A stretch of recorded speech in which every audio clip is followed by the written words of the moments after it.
Education, they say, is the foundational pillar for a nation's development. It drives progress, and it is a building block upon which sustainable growth, innovation, and social advancement are built on. As the world keeps evolving, adapting best practices in terms of innovation into the educational system is significant in shaping future generations that are sound. But without a viable system in place, the hopes of recording successes can be diminished. Recently, the West African Examinations Council temporarily withdrew access to the 2025 West African Senior School Certificate examination results for its candidates, following technical issues during an internal review process.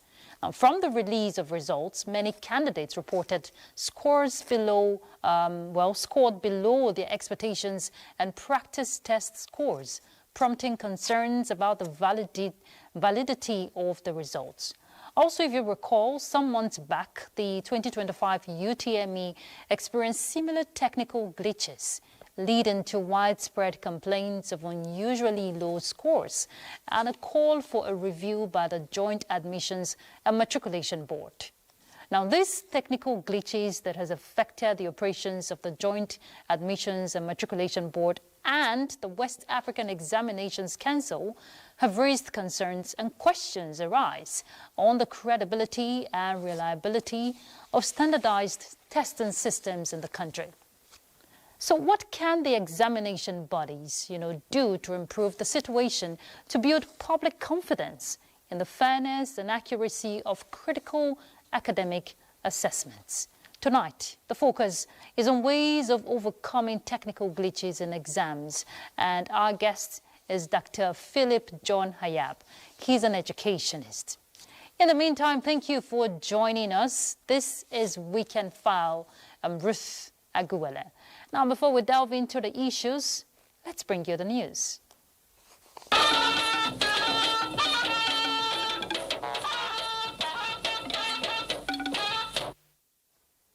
Security forces have captured 2 top Ansaru leaders wanted for deadly attacks, including the 2022 Kuje prison break.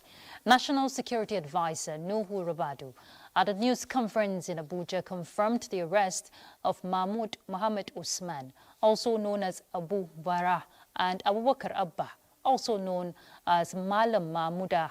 The 2 men described as central figures of the Ansaru terrorist network.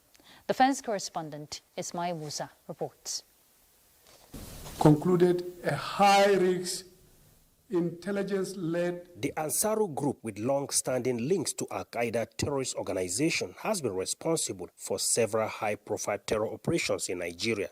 Among them, the attack on Kuje Correctional Facility, which freed hundreds of inmates. Abubakar Abba, alias Malam Mahmouda, was not only the supreme leader of the Mahmoud terror group, but also a foreign-trained militant having undergone extremist training in Libya. The group was first formed in January 2012 with a public declaration in Kano. It emerged as a splinter faction from Boko Haram, positioning itself as a humane alternative. However, its stated aim quickly turned into attacking Nigerian security agencies. His arrest, alongside Abu Bara, is seen as deflating Ansaru's central command. The fall of Ansaru's leadership represents a critical step in dismantling extremist networks in Nigeria. The federal government, under the able leadership of President Bola Ahmed Tinubu, has consistently maintained that Nigeria will indeed be free for all Nigerians.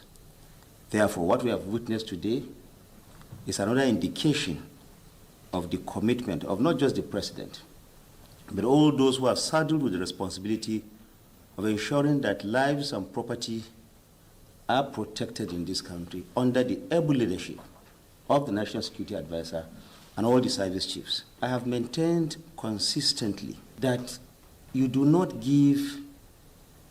seed your front pages or your headlines to these terrorist criminals who are trying day and night to make sure that all of us do not find a place to sleep in this country. Mahmouda terror group has been responsible for terrorizing parts of north-central Nigeria, particularly Bagu in Niger State and parts of Kwara State. In Abuja, Ismail Musa, NTA News. Stakeholders in Enugu State have spoken on behalf of the minds of their people and confidently expressed unrelenting support for the current administration, both at federal and state levels. This was at a town hall meeting in Abakaliki. Well, they stated that the ongoing infrastructure rebirth in the southeast informed their position to remain ambassadors of the renewed hope agenda. Salihu Abdullahi Gwanara reports. The ambience of a happy people at the Christian Economical Center in Abakaliki made the engagement between the people and the federal government delegation led by the Minister of Information and National Orientation, Mohammed Idris, that of a homecoming. He explained federal government policies and attributed their impact to the judicious implementation of the post-subsidy regime plan that is supporting the state and local governments to fast-track development. Before President Bola Ahmed Tinubu was sworn in as president, there is not any serious federal government project here in the Enugu State. And there are not so many federal government projects scattered around the southeast. Today, from Enugu to Abakaliki, everywhere you follow, all the roads, all the bridges, all the flyovers are being done either by President Bola Ahmed Tinubu or what your governors are doing. Now, what this tells me is that because the president says he wants to collaborate with these governors, you are having peace and you are having money at the disposal of the state government to continue to deliver dividends of democracy to all of you. Elated with the infrastructural renaissance in the southeast, Ebonyi State Governor Francis Nwefuru promised to sustain efforts in delivering dividends of democracy as a worthy ambassador of the renewed hope. I am happy that I am the governor at this period. You can see the reason, because I have a man who is the president of this country who believes in building subnationals through their leaders. And that is why this development is ongoing. You can see that Ebonyi has come of age.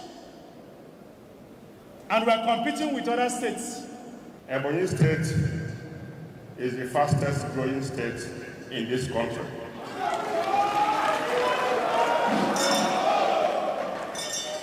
Ebonyi State is the most peaceful state in this country. In all the 5 states in Ebonyi State, in Southeast, only Ebonyi State, you don't have sit down at home on Monday. Courtesy shall not be governor, because we have engaged all of us. We are happy the way the affairs of the country has been piloted for the past 2 years plus.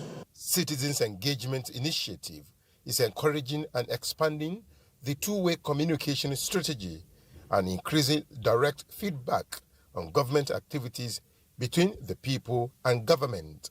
In Abakaliki, Salihu Abdullahi Gwanara, NTA News. In a related development, President Bola Tinubu has approved the release of 16.7 billion naira for the immediate reconstruction of the Mokwa Bridge in Niger State, which was destroyed by the flooding in May this year. The Minister of Information and National Orientation, Mohammed Idris, disclosed this in Abakaliki after a meeting with the Minister of Works, Dave Umahi. Here is Saliu Abdullahi Gwanara with that report. Again. 3 months ago in Makwa, Niger State, a devastating flood occurred that claimed the lives of several persons and displaced hundreds of families. The bridge in Makwa, linking the northern and southern parts of the country, was not also spared. However, efforts by the federal government to ensure the rebuilding process of the affected Makwa Bridge has yielded results. The president, before he traveled out yesterday, graciously approved the immediate reconstruction of, the Mokwa Bridge, as requested by the Honorable Minister. He graciously approved, because of him. And also he requested himself and NSA the reconstruction of the washed away, 5-span bridge of Wokari in Taraba State, But he's a man that is very fair. And each time he does something, he touches the entire geopolitical zone. The Minister of Information and National Orientation says the approval underscores the administration's responsiveness to urgent infrastructure needs. My senatorial district, we want to thank Mr. President, and we want to thank the Honorable Minister of Works. We jointly discussed about this, and we approached Mr. President, and Mr. President graciously approved that bridge. It means a lot for the people of my state. 16.7 billion to reconstruct that bridge. It's a 10-span bridge. We want to thank Mr. President, and I feel really very honored. And when we discussed with the president and said this means a lot for us, he quickly appended his signature. And so we feel very happy. The Minister of Works, even though he's from Ebonyi, he was the first set of people that sent people to Mokwa to go and look at what is happening there. And only yesterday or 2 days ago, Mr. President graciously approved that Mokwa bridge for our people. We feel very, very honored for that. I know that even our governor will be very, very happy to hear this. Thank you. There was reassurance here that the Tinubu administration's infrastructural projects are designed and being executed across the country. In Abakaliki, Salihu Abdullahi Gwanara, NTA News. In other news, Vice President Kashim Shettima has commended Zenith Bank for instilling a culture of innovation and integrity into Nigeria's financial standards. He made the remark in Lagos during the 35th anniversary of the bank, saying beyond reforming, or rather performing excellently in protecting Nigeria's wealth, the bank has also nurtured the nation's dreams.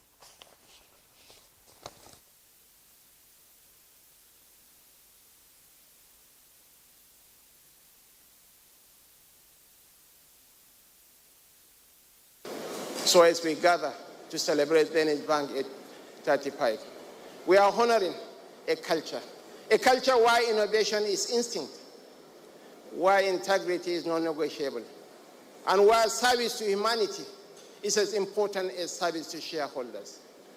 On behalf of the government and people of the Federal Republic of Nigeria, may the next 35 years find you still breaking barriers, still setting standards, and still proving that in Nigeria, greatness is not an exception, it's an expectation. The Vice President attended the bank's anniversary as a proud alumnus of the financial institution, saying while some financial institutions exist mainly to expand their profit margins year after year, there are other banks that are writing history. The value addition policy of the federal government in the solid minerals sector has started attracting revenue here to the government and creating jobs for the youth. Officials of the World Bank and the Ministry of Solid Minerals Development stated this while inspecting Asba and Wisdom Lithium plant in Abuja to assess the level of compliance with the policy. Mia Ogedi reports. Value addition is Minister Dele's deal with any investor in the solid minerals sector. And this informed his active participation in the groundbreaking of Asba and Wisdom Lithium plant in Wasa, Abuja, April 2024. 16 months later, forest turned to an industrial hub. Delegation from the Solid Minerals Ministry and the World Bank taking a tour of the plant and impressed with the new dawn in the solid minerals sector in Nigeria. What I've seen here is actually magnificent. And this is an example of what Nigerians can do given the right opportunities. We are now transiting from the oil sector and into oil to green energy. And I think Nigeria is now putting the right infrastructure to lead in this. Sitting on 400,000 hectares of land, with 2 separation plants for metal and lithium, capable of producing 1.6 million tons per annum, providing 1,200 skilled and unskilled jobs. Before we are exporting the raw material, then this government said no, we need to add value. So we come up with this. So, and all this is courtesy of Mr. President, Renew Hope Agenda, and the Honorable Minister, Dr. Henry Oladele Alake, is giving us a maximum support. So if government policy is good, you can be able to excel. You can be able to do whatever you want to do. So, and this one, the revenue for the government is going to be around $500 million per annum. And this is the first one. 4 underground tunnels with 200 meters long, capable to feed the plant for 50 years. Mie Ogidi, NT News. By-elections into 2 vacant senatorial seats in Anambra and Edo State House of Representatives and State Houses of Assembly seats are currently ongoing. Mie Ogidi reports that sorting and counting of ballot still in process. 16th of April 2025, hosting 16 by-elections. And elections were as a result of death or resignation by members in 12 states, 2 senatorial districts, 5 House of Representatives, and 9 state assembly seats. 3.5 million voters participating. Reactions from the states differ. In some, low turnout, others, appreciable level of turnout. Electoral materials arrived early. I am pleasantly surprised that there's also a very impressive turnout. Everybody seems to be going about voting orderly, peacefully. We see what we call voter apathy, and this is not good. The turnout is so low compared to the general election. I mean, it is not unexpected. A lot of security personnel that is present here, and as I've observed, there's no violence. What we have experienced here today is very good. Our women, our men, our youth, they are all on ground. Edo Central Senatorial District became vacant following the emergence of Monday Okpebolo as governor of the state, while the death of Senator Ifeanyi Ubah created vacancy for Anambra South. But we have the confidence with the will of the people that at the end of the day, the will of the people will prevail. You can see the frustration. The beavers is just too slow. It takes a lot of time before you can log in. It's a big problem. So I think INEC need to look into this. Auda Nepad, Nigeria, created a situation room and monitored the election in Abuja. Beavers has been working excellently. I think it's only in Kano we were hinted that we had skirmishes of issues somewhere, which has been immediately nipping the bud. Generally, the election has been very, very peaceful, and I want to commend INEC for this. For many, the elections are a litmus test for INEC ahead of the November 8th governorship election in Anambra State. Mie Ogidi, NT News. In a move to bring government closer to the people, Governor Muhammadu Inuwa has presented an executive bill to the Gombe State House of Assembly, seeking the creation of 13 local council development areas from existing 11 local government areas. Emmanuel Akila reports on the public hearing on the bill, which has gone through the first and second readings at the floor of the House. The public hearing brings representatives of the people and other stakeholders before the Gombe State House of Assembly to make their inputs on the executive bill. People, have expressed their opinion fearlessly, and some, have made, certain submission and criticized certain provision of the bill, of which I believe the House of Assembly will take cognizance of those criticisms because they are constructive. We are taxing members of our National Assembly to not hesitate, compliment the effort of His Excellency Governor Muhammad Inuwa speedily by ensuring that they have slotted this particular effort. They also give it effect so that it will not only remain as an LCDA, but it will become a legally recognized local government.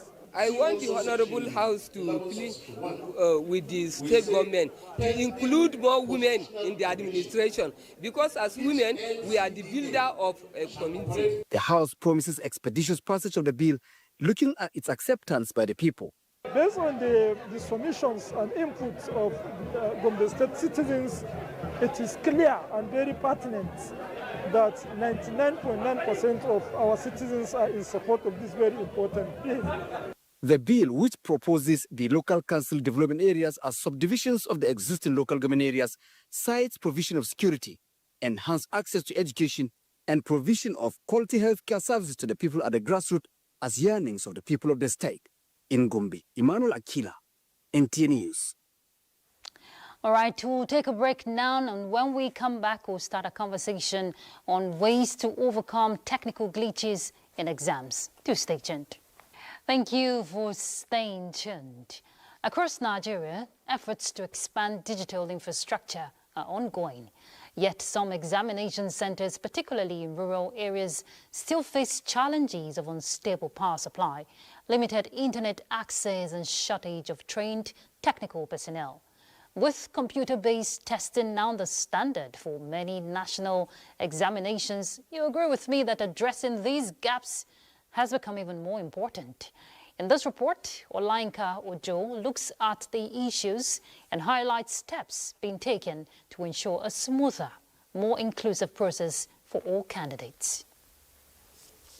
For the Tuesday glitch, the service providers concerned with the result were deployed to effect the patch. In the process of rectifying the issue, the technical personnel deployed by our service provider for LAG, Lagos and Southeast zones, inadvertently failed to update some of the delivery servers. When the Joint Admissions and Matriculation Board JAMB admits to technical glitches during the conduct of the 2025 Unified Tertiary Matriculation Examination (UTME) and apologized to the nation, rescheduling more than 300,000 candidates for a receipt, many thought that would be the last of such incidents for this year. Little did we know that the West African Examination Council would follow suit. The Council, being accountable, transparent, and credible organization, further investigated all the serialized papers and discovered that the serialized code file was wrongly used in the printing of English language objective test, which was paper 3. When the 2025 Senior Secondary School Certificate Examination SSC results were released last week, only 38.32% of candidates obtained 5 credits and above, including mathematics and English. The Council sincerely apologized for this imbroglio and deeply regrets the emotional and mental dismay it might have caused the affected candidates. Government should sit down and look at the policy framework on how do we catch up. How do you catch up? What do you do? How do you help the people in the villages and so? And these things are doable because there are Nigerians, I'm sure you know, who are very, very good, very, very vast in this ICT business. Have a look at them. What he has to do is to mobilize them, put them in a room and ask them the question, come up with a strategic blueprint. Educationists say early engagement with schools, students, parents, and technology experts is key. Olainka Ojo, NTA News. All right, there you have it. So let's expand the discourse. We have a guest here in the studio, Dr. Philip John Hayab. He's an educationist. Thank you very much for joining us, Dr. Hayab. Thank you for having me. So let's begin this way. Technical glitches are inevitable, no doubt. Systems can fail, right? Yes. But could those situations, talking about for JAM and WAEG, could it have been avoided, going by your assessment? Yes, I think one of the challenges we've had is we hardly ever pilot. By piloting in education, we mean that we are supposed to test in-house before we go out there to announce that these results are ready. I think one of the problems we've got is of speed. We're trying to catch up with the speed of the world and not checking how prepared we are. So for instance, in the UMTE results, there we had these glitches.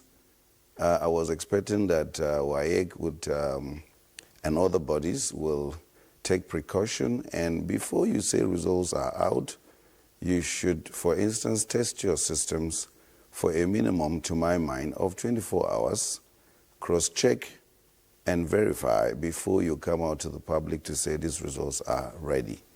Now, for us to come out to say results are ready, and then all of a sudden in another few minutes, hours, we go back, is a show that we are not fully prepared to catch up with the world with the way the ethical practice actually is.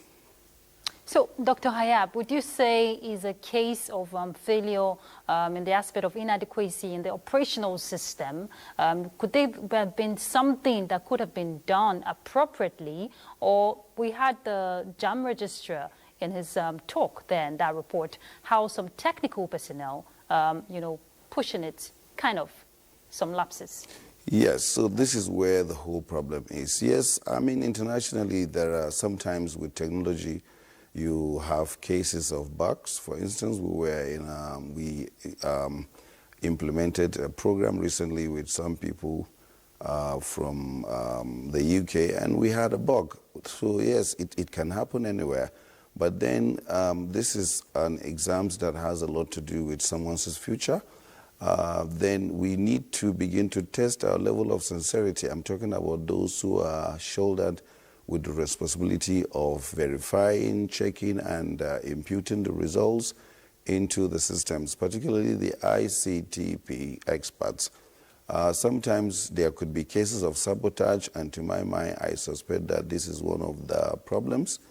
The more we become diligent, the more we become meticulous, the earlier we get to that, the better, because we cannot continue to have these glitches. It reduces the confidence that people have in these bodies, and something has to be done to nip these problems in the bud. And talking about problems, addressing these gaps, we're hearing inadequate infrastructure, system failures. You talked about the readiness of the country in terms of delving into innovations like this.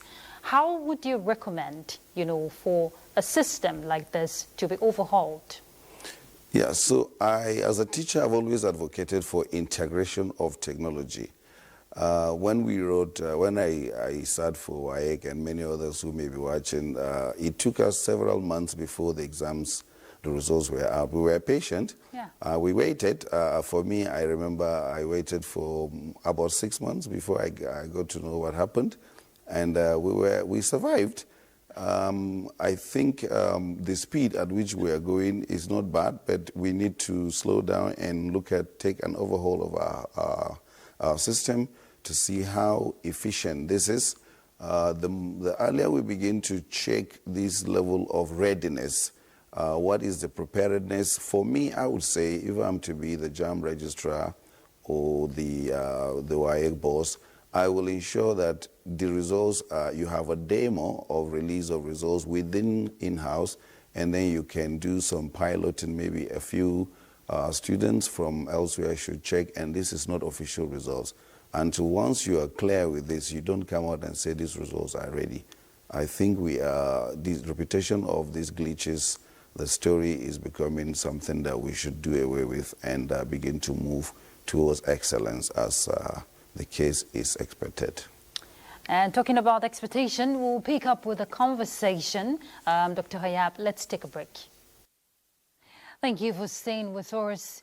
Well, the conversation is still on the recent technical glitches we experienced by the Unified Tertiary Matriculation Examination and, of course, the West African Senior School Certificate Examination, which has raised concerns about education systems and processes in the country. Our correspondent, Chimaroke Ugu, in this report sampled the opinions of Enugu residents on approaches that could be adopted to improve the situation. Technical glitches do not only disrupt the examination process, but also cause undue stress and anxiety for candidates. The recent technical glitches experienced during the conduct of the Unified Tertiary Matriculation Examination and the West African Senior School Certificate Examination have highlighted the need for examination bodies and schools to improve their technical infrastructure and processes. To address this challenge, respondents in Enugu emphasized the need for examination bodies and schools to take proactive measures to prevent and mitigate technical glitches through investment in robust and modern technology. It's high time for them, the examining bodies and the chief executives, to look inward, to find out where the systemic failures are coming from, whether it is that of manpower or that of technology. There is a necessity that both the board in charge of the examination, the Joint Admission Board, Matriculation Board, the Ministry of Education, Federal Ministry of Education, State Ministry of Education, the state government and the federal government has to sit up at this time. They maintain that the fight against technical glitches requires a multifaceted approach. Taking these measures will minimize the risk of technical glitches and ultimately contribute to a more efficient and effective education system in Nigeria. In Enugu, Chimaroke Ugu, NTA News. All right, Dr. Hayab, you've seen the report from Enugu, and we're hearing different responses and all of that. Let's look at the aspect of building confidence again in the system, looking at credibility, reliability. What are your thoughts? Yes, so one of the biggest problems that we've had in recent past, that is with regards to these glitches, is that it brings into question how credible our system or the bodies that are responsible for these examinations are. For me, I haven't lost confidence. For instance, it happened that my daughter was also part of the candidates who sat for JAM this year and also for WAEC. And when we had those challenges, I was like, yeah, whatever she has written will come the way it is. So we must get to a point where as citizens, we don't look at every glitch or maybe a difficulty as an opportunity for somebody to sabotage.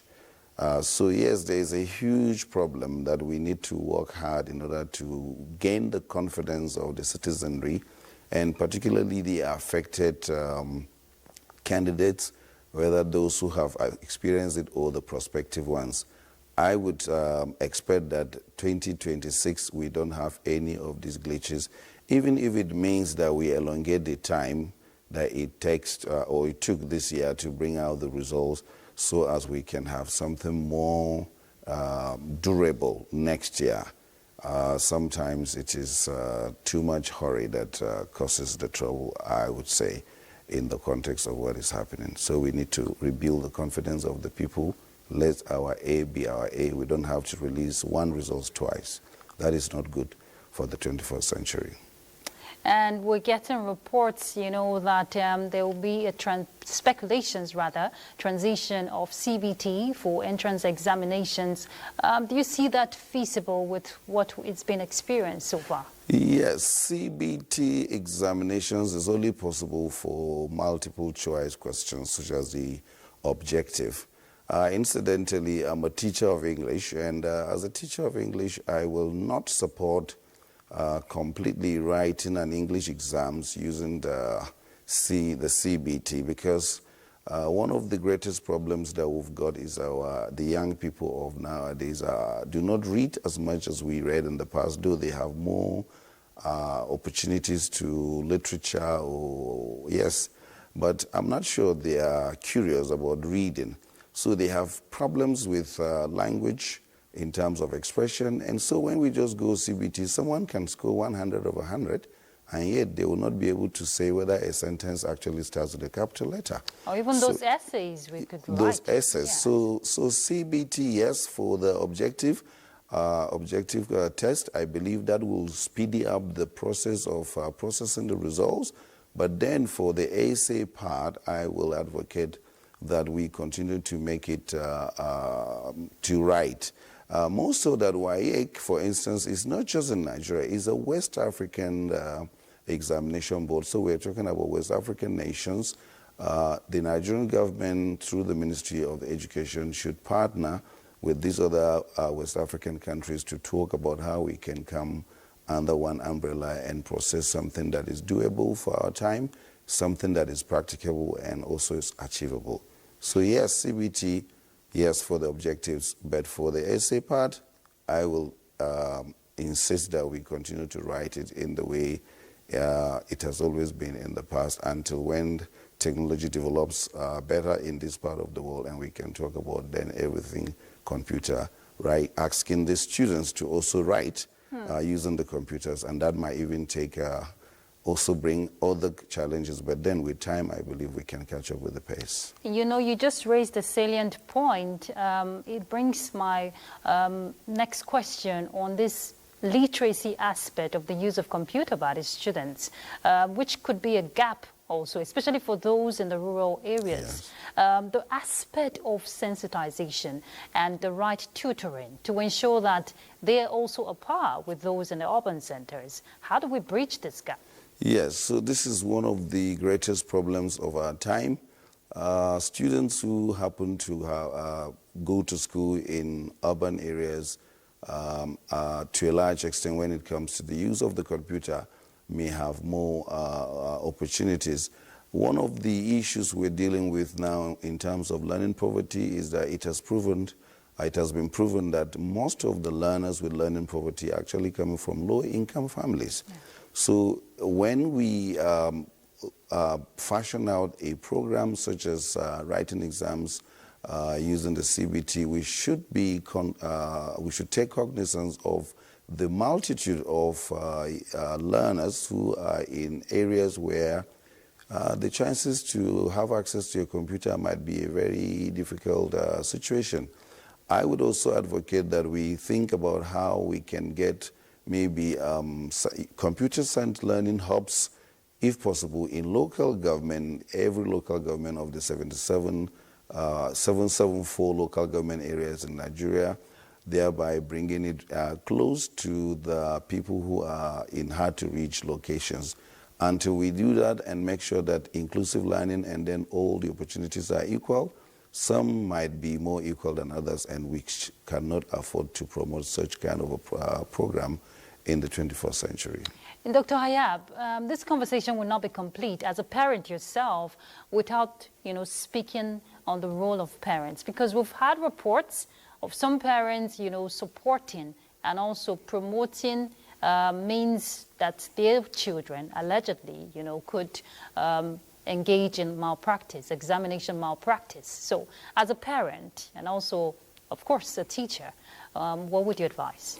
That is unfortunate for a parent to support their children to be engaged in exam malpractice.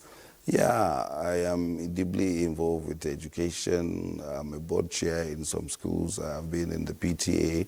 And even in mission schools, people try to sell their ideas if we can support or help. I don't see how helping a child means helping the child to cheat. Parents must sit up. We must realize that once we don't teach these young people hard work now, then in the future, unfortunately, if we're not likely to be around, they will not be able to survive. So we must teach our children diligence. We must teach them honesty, and these are national values that we need to transfer to these kids. Exam malpractice is a no-go area for me, and I believe that it should be a no-go area for all parents. We should not be the ones to teach our children to err, because once we do that, tomorrow when they lie to us or when they cheat us, we are actually the ones who have actually dug a grave for ourselves. So the earlier we realize that there's a need for us to build the spirit of hard work, because a child who studies hard does not have to cheat to pass the exams. They will pass after all, when they work hard. So working hard should be what we should be talking about. And I believe strongly that all parents in this country must come together to preach to our children, to teach our children, and actually model for them to understand that they cannot make it by cutting corners. They have to work hard through the process, and that is the best way for us to go as a nation. Indeed, and a fair and transparent process, of course, is what Nigerians want to see in the system. Thank you very much, Dr. Philip John Hayab, for your time on Weekend File. Thank you for having me. All right, let's ponder on thoughts. So we take a break. Thank you for staying with us. On the global scene, U.S. President Donald Trump failed to secure a Ukraine war ceasefire at a high-stakes summit with Russia's President Vladimir Putin, but insisted he would now target a full peace agreement to end the conflict. Francis Udojo will tell us more.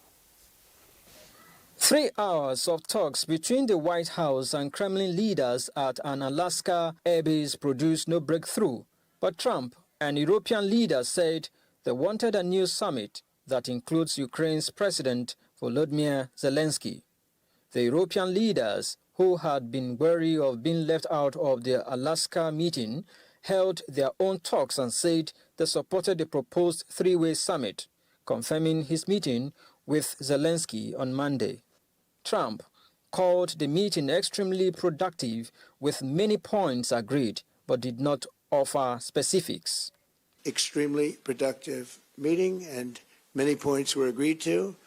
There are just a very few that are left. Some are not that significant. One is probably the most significant. We are counting on today's agreements to become the foundation not only to solving the Ukrainian issue, but also to serve as the starting point for restoring pragmatic and practical relations between Russia and the U.S.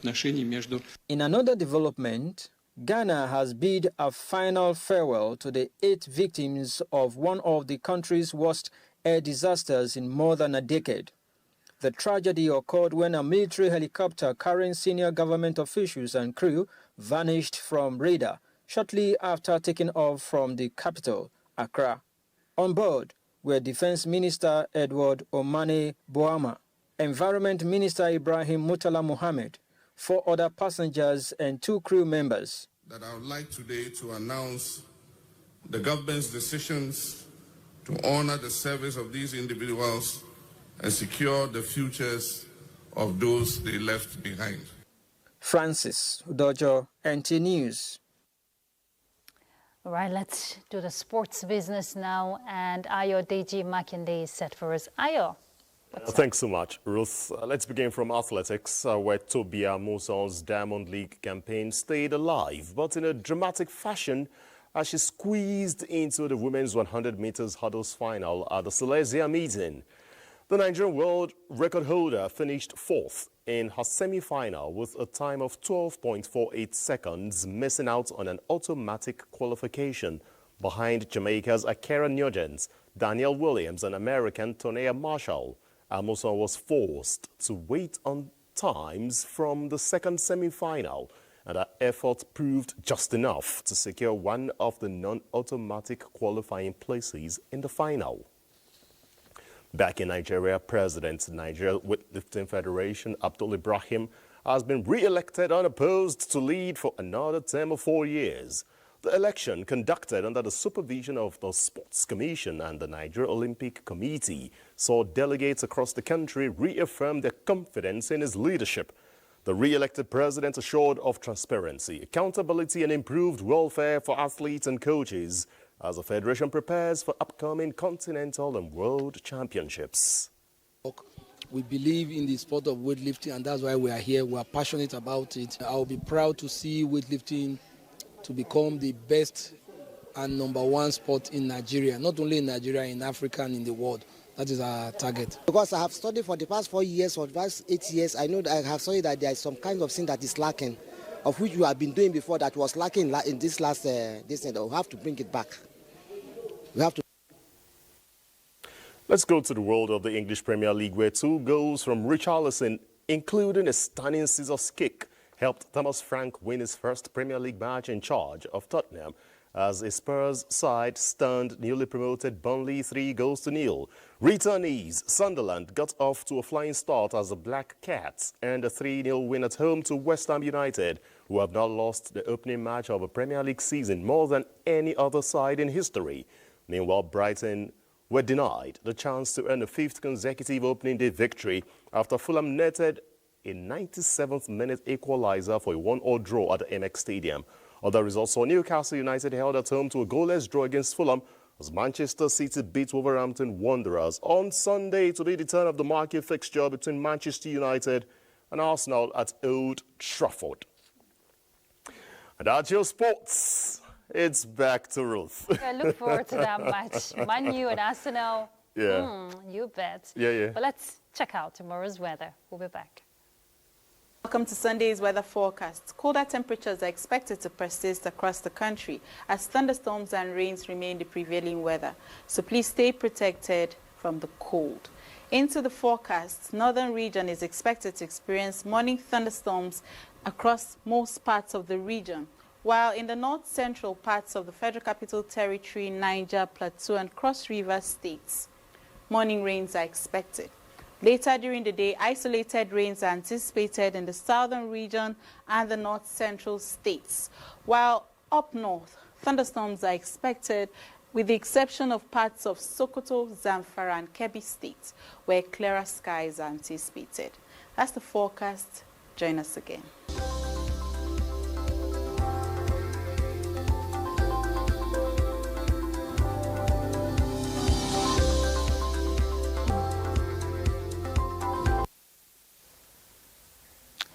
There you have it. But tomorrow, August 16th, is World Pedestrian Day. Well, it may sound not too serious, but for some, it is indeed a serious issue. And many lives have been lost as a result of not being observant enough or by careless drivers. So it's a day to raise awareness about pedestrian safety and promote responsible walking habits. There is need to highlight the importance of respecting traffic signals, looking both ways before crossing, and being visible to drivers, especially to be known for your achievements or activities. Then look crosswalks, obey traffic signals, and be mindful of your surrounding, when working. Avoid distractions like the use of your mobile phones, which we see happen all the time, or wearing headphones while crossing the street. So set a good example by practicing safe pedestrian habits and encourage others to do the same. And on that note, we call it a night on Weekend File. Thank you for being part of it. I'm Ruth Aguele. Good night.